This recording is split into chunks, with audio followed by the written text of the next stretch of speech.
Hi friends, എന്തൊക്കെയുണ്ട് വിശേഷം? സുഖം തന്നെയല്ലേ മക്കളെ? നമ്മൾ ലെമൺ ജ്യൂസ് ഉണ്ടാക്കാൻ പോകട്ടോ. അതിലെന്താ നമുക്ക് കത്തി ഞാൻ കൊടുത്തിട്ടില്ല. കത്രിക ഇവിടെ ഉണ്ടായിരുന്നു. അവിടെ കത്രിക ഉണ്ടായിരുന്നു. ചെഞ്ചീർക്ക് ഇട്ട് വെച്ചിട്ടുണ്ട്. ഉണ്ടായത് വല്യമ്മയാണ് അതിന് ഇടക്ക് കോലിടുന്നുണ്ടാ അല്ലേ.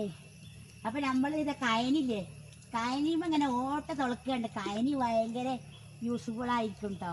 അപ്പോൾ മുറിക്കാണ്ട ഒരു കയ്യിൽ ഫോണ്. വല്യമ്മയാണ് ക്യാമറമാൻ. ഇങ്ങോട്ട് പിടിക്ക് ക്യാമറമാനെ. അപ്പം നമ്മളെ ഈ ലെവന് അടിപൊളിയാണ്. മക്കളെ ലെവൻ പൊട്ടാൻ ലെവൻ ഒന്ന് ലൂസാക്കണ്ടേ. നമ്മളങ്ങട്ട് ഇതാ ഈ വള്ളിയൊക്കെ പാടെ മേൽക്കുമായിട്ട് ഇതാ ആദ്യം ഷുഗർ ആഡ് ചെയ്തിരിക്കും കേട്ടോ. കുറച്ച് വെള്ളം ഒഴിച്ച് നമ്മൾ നാച്ചുറലായിട്ടുള്ള വെള്ളം ഇതാണ് കേട്ടോ. അതിൻ്റെ ആ കയനിയുടെ അതൊക്കെ ചാടിക്കണം കേട്ടോ. ഒന്ന് അരിക്കണമെങ്കിൽ